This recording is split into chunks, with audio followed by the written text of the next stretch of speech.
falar sobre as armas nucleares, o que são, no que são feitas, sua história, os maiores países que a possuem e seus possíveis estragos.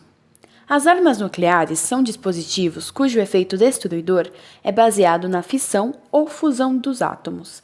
As armas nucleares possuem enorme concentração de energia em pequenos volumes. Energia esta que pode ser a causadora de grandes danos. Na famosa equação criada por Einstein, E igual a m vezes c ao quadrado, na qual E é a energia, m é a massa, c é a velocidade da luz ao quadrado. Pode ser mostrada em poucas quantidades. Cada arma nuclear tem sua capacidade, que é medida por meio de unidades chamada quiloton e megaton. Um quiloton são 1000 toneladas de TNT. Corta tudo isso, pelo amor de Deus. 1 quiloton são 1000 toneladas de TNT.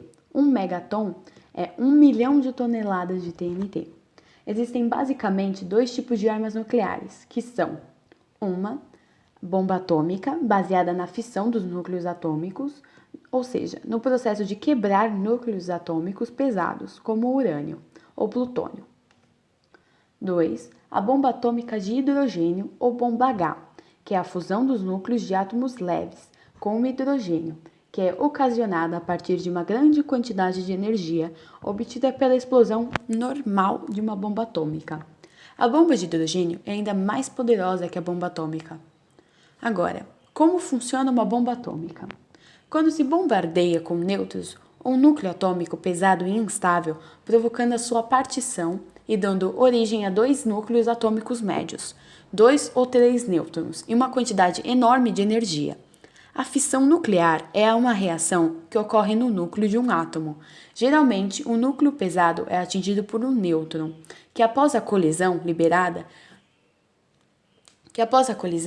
libera uma imensa quantidade de energia. No processo de fissão de um átomo, a cada colisão são liberados novos nêutrons.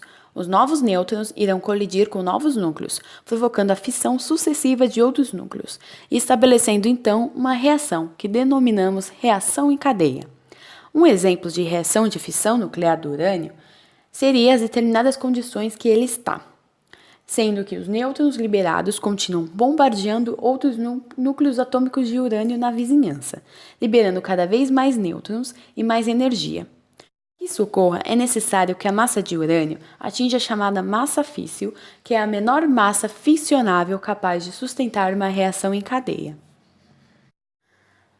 A história das armas nucleares começou em 1914 com o escritor Albert, que escreveu falando sobre uma nova arma muito poderosa que poderia ser criada e teria a capacidade de destruir cidades, o que causou pânico na população da época, pois eles não tinham ideia das suas consequências. Mas essa mistura da imaginação humana com a ficção científica, que acontece em vários filmes e livros atualmente, surgiu uma teoria que foi desenvolvida por um húngaro, e Albert Einstein falou que haveria a possibilidade dela ser construída.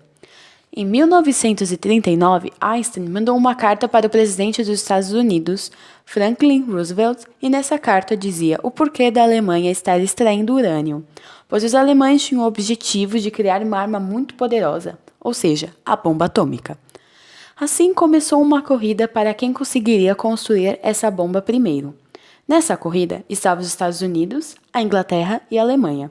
Com o passar do tempo, os Estados Unidos se juntou com a Inglaterra. A fusão de pesquisas desses países foi chamada de Projeto Manhattan. A verba do projeto era muito alta e tinha uma quantidade de urânio muito grande que vinha do Congo. Assim, eles conseguiram alcançar seu objetivo, que era construir a primeira arma, e a primeira explosão nuclear aconteceu no deserto do Novo México em 1945. Com a morte do presidente Roosevelt em 1945, o seu vice-presidente assumiu e logo autorizou a explosão dessas bombas em cidades japonesas. A primeira bomba foi uma de urânio, que caiu na cidade de Hiroshima, e a segunda bomba foi na cidade de Nagasaki, que foi uma bomba de plutônio. A explosão dessas duas bombas causou mais de 200 mil mortes.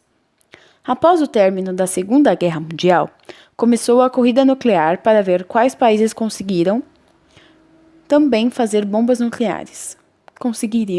fazer também uma bomba nuclear. Um dos países foi a Rússia, que era chamada de União Soviética na época, a França, a China e a Inglaterra. Com muitos países desenvolvendo armas nucleares, foi criado o Tratado de Não Proliferação Nuclear, TNP, que visa impedir a proliferação da tecnologia utilizada na produção de armas nucleares, bem como realizar a promoção do desarmamento nuclear, encorajando apenas a utilização pacífica de tal tecnologia. Os únicos países do mundo que não estão nesse tratado são a Coreia do Norte, a Índia e o Paquistão. As maiores potências nucleares são essas.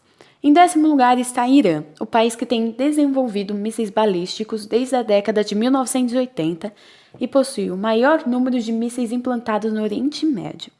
Em 9º está Israel, que são estimadas 80 ogivas no total. Em 8º está a Coreia do Norte, que realizou 3 testes nucleares subterrâneos e também realizou testes com mísseis balísticos, mas ainda não é estimado que possuam as duas tecnologias juntas ainda. Em 7º está Paquistão. O país possui capacidade de atirar cargas nucleares através de aviões e mísseis. Em 6º está a Índia. O país possui aviões e mísseis baseados em terras capacitadas de transportar cargas nucleares e está buscando adicionar meios navais para seu programa nuclear.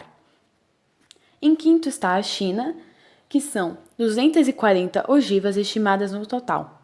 E das 240 estimadas da China, cerca de 180 podem ser transportadas através de aeronaves ou mísseis. A China se destaca na lista dos 10 maiores exércitos do mundo também. Em 4º está o Reino Unido, que tem ao total 225 ogivas. Em 3º está a França, que são totais 300 ogivas e 290 operacionais. Em 2º está os soviéticos, na Rússia, que testam seu primeiro artefato nuclear em 1949. Eles usaram quase o mesmo design que os Estados Unidos. Eles tinham testado 4 anos antes da detonação sobre Nagasaki. Nos últimos anos, a Rússia e os Estados Unidos têm trabalhado em conjunto para reduzir seus vastos artesanais. Em 1º está os Estados Unidos, que é a única potência nuclear com armas implantadas em outros países, através do programa da Partilha Nuclear de NATO. Há bombas americanas na Bélgica, na Alemanha, na Itália, na Holanda e na Turquia. Possíveis guerras do ponto de vista potencial do conflito reside no Oriente Médio, onde Israel possui 100 a 400 ogivas nucleares, embora isso nunca tenha sido admitido oficialmente. Desde a sua criação, em 1948, Israel tem se envolvido em guerras com seus vizinhos em várias ocasiões, e devido ao seu pequeno território, não conseguiria evitar uma eventual invasão, o que poderia levar ao conflito nuclear em alguns cenários. Centram-se agora na Índia, que fez o seu primeiro teste em 12 de maio de 1974, chamado de Bula Sorridente, e no Paquistão, que fez o primeiro teste em maio de 1998. 2 países que deixam muita gente nervosa devido à sua diferença histórica e religiosa. Uma disputa territorial sobre Caxemira, aliadas à possessão mútua de armas nucleares. Ambos empreenderam várias guerras à volta do conflito de Caxemira, e a região como um todo é considerada altamente volátil, havendo conflitos no Afeganistão e no Oriente Médio que influenciam consideravelmente a política do Paquistão, assim com vários assassinatos de pessoas importantes do seu governo e incidentes entre outras facções hindus e muçulmanas. Os principais efeitos de uma explosão nuclear dependem diretamente da capacidade de destruição da bomba utilizada. Em Hiroshima, por exemplo, a explosão ocorrida em 1945 usou uma bomba nuclear que tinha cerca de 15 quilotons, ou 15.000 toneladas de dinamite. Já as bombas de hidrogênio modernas podem chegar à sua potência de aproximadamente 50 megatons, ou 50 milhões de toneladas de dinamite, e causam estragos ainda mais devastadores. Durante uma explosão nuclear, a destruição acontece de forma generalizada.